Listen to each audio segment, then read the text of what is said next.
श्री राम ज्योतिष India YouTube channel में सभी ज्योतिष प्रेमियों का स्वागत है। आज की कक्षा का विषय प्रसंग है आपके प्रश्नों के उत्तर ज्योतिषीय आधार पर। आज 36वां भाग आपके सामने प्रस्तुत है, जिसमें महीने के गुरुवार के दिन, हर गुरुवार को नहीं, एक गुरुवार को मैं प्रयास करता हूं कि आपके द्वारा कमेंट बॉक्स में पूछे गए कुछ ऐसे प्रश्न जो सभी के लिए उपयोगी हो सकते हैं, उनका विचार करता हूं। सामान्यतः उनके उत्तर कमेंट बॉक्स में दे दिए जाते हैं। जो जातक स्वयं जिज्ञासु है वह उनका अध्ययन कर लेता है, लेकिन वह सभी के लिए उपयोगी हो, इसी दृष्टिकोण से आपके प्रश्नों के उत्तर के रूप में मैं समाधान का प्रयास करता हूं। तो आज 36वां भाग है इसी कड़ी का, जो आपके सामने प्रस्तुत है, जिसमें कुछ ज्योतिष जिज्ञासुओं के ऐसे प्रश्न पूछे गए हैं जो वास्तव में एक ज्योतिष के प्रेमी में, ज्योतिष के जिज्ञासु में ऐसी जिज्ञासा होनी चाहिए। अधिकांश लोगों का जो प्रश्न होता है वो कुछ ऐसा होता है कि मेरा मंगल मेष राशि का 6ठे भाव में बैठा है, उसका मुझे क्या फल मिलेगा। तो यहाँ पर ये चैनल बनाया गया है ज्योतिष का परामर्श देने के लिए नहीं, ज्योतिष का जन्म पत्रिका विश्लेषण करने के लिए नहीं बनाया गया है।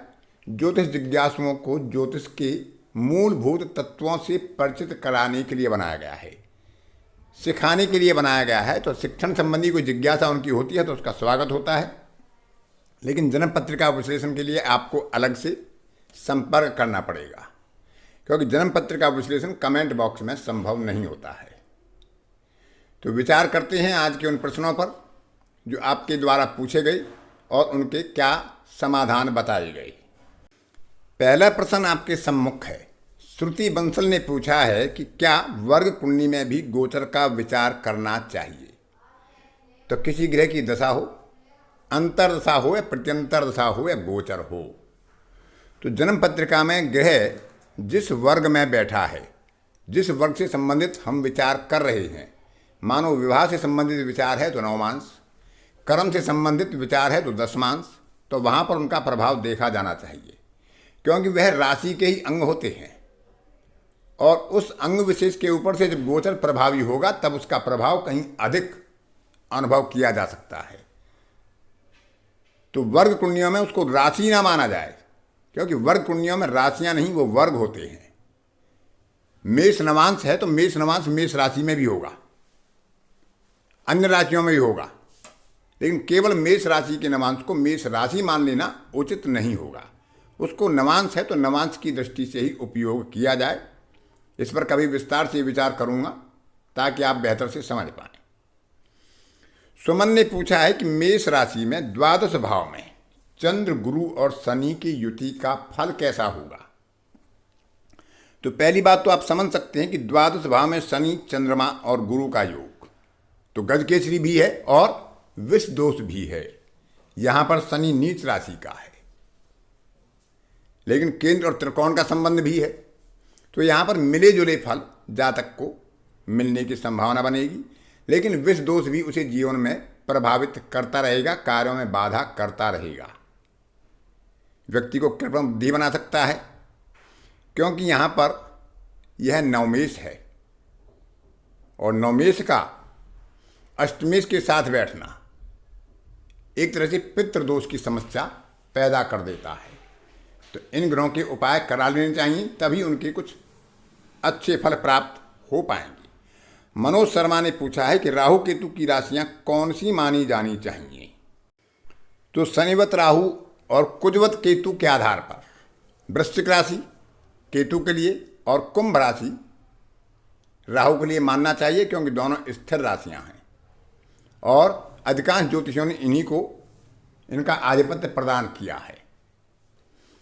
अंकुर वर्मा ने पूछा है कि सूर्य, गुरु, बुध, शुक्र चारों ग्रह एक साथ हों तो कैसा होगा। सामान्य रूप से इसका फल जातक के लिए सूर्य के बल को बढ़ाएगा, उसे स्वाभिमानी बनाएगा, धनवान, बंधु बांधवों से सुख दिलाएगा, जातक को सुख संपन्न बनाएगा, सुख के साधन उपलब्ध कराएगा, उसे सफल कार्यकर्ता, सफल नीतिवान और सभा में अच्छा वक्ता और सभा के मन को जीतने वाला बनाएगा। लोकमान्य, नीतिवान और प्रबंधकीय कौशल में ऐसा जातक संपन्न होता है, लेकिन निर्भर करता है कि यह भाव में किस भाव में योग बना है और किस राशि में योग बना है, उसकी स्थिति भी विचारणीय होती है। सावित्री रमोला का प्रश्न है कि राहु वध तारा का स्वामी होकर, यानी 7वें तारा का स्वामी होकर शून्य राशि में बैठा हो और वह योगी भी हो तो परिणाम शुभ होंगे या अशुभ होंगे। तो वध तारा के स्वामी का शून्य राशि में बैठना अच्छा है, लेकिन योगी का शून्य राशि में बैठना कमजोर पक्ष माना गया है। फिर भी वह योगी की अच्छे फलों की यथासंभव अपनी राशि स्वामी के आधार पर अच्छे फल देने का प्रयास करेगा, क्योंकि योगी ग्रह शून्य राशि में बैठकर कमजोर हो सकता है, लेकिन वह अपनी शुभता बनाए रखता है। अविरल मिश्रा ने पूछा है कि जातक कोई परिवार से अलग रहे, दूर रहे, परिवार से संबंध त्याग दे, तो क्या उसकी जन्म पत्रिका की शुभ या अशुभ प्रभाव उसकी पत्नी या पुत्र को प्रभावित करेंगे। तो क्योंकि पिता और पुत्र का एक संबंध है, भले ही वो अलग रहते हों, लेकिन यदि पिता की कुंडली में पुत्र का वियोग है तो ऐसा योग बनेगा। लेकिन पिता की कुंडली में पुत्र की लिए कोई अशुभ योग बन रहा है तो वह पुत्र की कुंडली में भी बनेगा। यह प्राकृतिक, नैसर्गिक और ईश्वरीय रचना है कि जो योग पिता की कुंडली में पुत्र के लिए बनेगा वह पुत्र की कुंडली में स्वयं के लिए बनेगा। यदि पिता के लिए पत्नी की मृत्यु का योग होगा तो उनकी पत्नी की कुंडली में भी स्वयं की मृत्यु का योग बनता है। तो दूर हों, अलग हो जाएं, लेकिन जो संबंध हैं उनका प्रभाव तो पड़ेगा और फल भी प्रभावित होंगे। सोनू सक्सेना का प्रश्न था कि अन्य ग्रहों की तरह राहु केतु के जप के बाद भी क्या हवन कराना चाहिए। जैसे मंगल का जप कराते हैं, हवन कराते हैं, गुरु का जप कराते हैं, हवन कराते हैं, तो राहु केतु का जप कराने के बाद भी हवन कराना चाहिए। इसी के साथ उनका दूसरा प्रश्न था कि इनका जप कब किया जाए, शुक्ल पक्ष में या कृष्ण पक्ष में। यदि आवश्यकता हो तो जब भी आवश्यकता है तभी इनका जप का उपयोग किया जा सकता है। शुक्ल पक्ष को ज़्यादा बेहतर माना गया है, लेकिन पक्ष कोई भी हो इनका उपयोग किया जा सकता है, जब किए जा सकते हैं। वैसे भी मुझे कर्मकांड का बहुत ज्ञान नहीं है, लेकिन ज्योतिषीय आधार पर जब आवश्यकता है तो उसके जप किसी भी समय किए जा सकते हैं, किसी भी पक्ष में किए जा सकते हैं। संध्या शाह ने पूछा है क्या राहु को आत्मा कारक में लेना चाहिए। राहु और केतु छाया ग्रह हैं, समान अंश पर होते हैं, तो मेरे विचार से राहु और केतु को आत्मा कारक, अमात्य कारक आदि चर कारक में शामिल नहीं किया जाना चाहिए। कुछ ज्योतिषियों का कहना है कि राहु और केतु यदि एक अंश पर या 2 अंश पर होंगे तो उनको आत्मा कारक या अमात्य कारक लिया जाना चाहिए। लेकिन यदि ऐसा होता तो केवल 7 चर कारक महर्षि जैमिनी ने क्यों बताई, क्योंकि 7 ग्रह हैं राहु और केतु के अलावा। यदि राहु और केतु को उन्हें सम्मिलित करना होता तो 8वां चर कारक भी बनाते। इसलिए राहु और केतु को मेरे विचार से चर कारक में नहीं लेना चाहिए, क्योंकि राहु केतु छाया ग्रह हैं, उनका आधिपत्य और युति के आधार पर फल प्रदान होता है।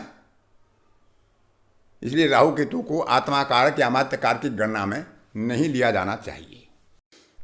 इसके अलावा राहु और केतु 2 ग्रह हैं, दोनों के समान अंश होते हैं, तो अब इसमें निर्णय करना बड़ा मुश्किल होगा कि हम आत्मा कारक या अमात्य कारक राहु को लें या केतु को। यदि हम राहु को लेते हैं तो केतु को क्यों नहीं, क्योंकि केतु भी उन्हीं डिग्री कला विकला पर बैठा हुआ होता है। फ्रेंटिक अर्णव ने पूछा है कि आकस्मिक रूप से अचानक बहुत बड़ी धन समृद्धि होने के योग किन भावों और ग्रहों के कारण प्राप्त होते हैं। तो धन का कारक गुरु होता है और आकस्मिकता का कारक राहु होता है, दोनों विस्तार के कारक भी हैं। तो ग्रहों में देखें तो राहु और गुरु का प्रभाव होता है, और भावों में पंचम भाव, अष्टम भाव, एकादश भाव और इन तीनों भावों के स्वामियों का विचार किया जाना चाहिए। विष्णुदत्त शर्मा ने पूछा है कि क्या धनु लगन और मीन लगन में ही शुक्र में शनि का अंतर या शनि में शुक्र का अंतर फल अच्छा देने वाला होता है, और अन्य लग्नों में शनि में शुक्र की दशा या शुक्र में शनि की दशा हानिकारक या फलों की हानि करने वाली होती है, खराब फल देने वाली होती है। तो यह हमेशा आवश्यक नहीं है कि किस लग्न में शनि और शुक्र की परस्पर दशा अंतरदशा के प्रभाव शुभ होंगे या अशुभ होंगे। यह शनि और शुक्र की स्थिति आधिपत्य पर और उनके बराबर पर निर्भर होता है, और इसके बारे में पहले ही मैं एक कक्षा का आयोजन कर सका हूँ, उसमें आप उसका अवलोकन कर सकते हैं। तो इस तरह से शनि में शुक्र या शुक्र में शनि हमेशा खराब जाएगा या हमेशा अच्छा जाएगा, यह किसी लग्न विशेष पर आवश्यक नहीं है। उनकी स्थिति भी विचारणीय होती है, उनका बल भी देख लेना चाहिए। तो इस तरह से हमें योगों का, धन योगों का, राजयोगों का, दुर्योगों का, सुयोगों का प्रभाव जन्मपत्रिका में देखना चाहिए। आज की कक्षा में इतना ही। अन्य किसी कक्षा में फिर किसी नए विषय के साथ आपसे मुलाकात होगी। तब तक के लिए अपनी वाणी को विराम देता हूँ। धन्यवाद।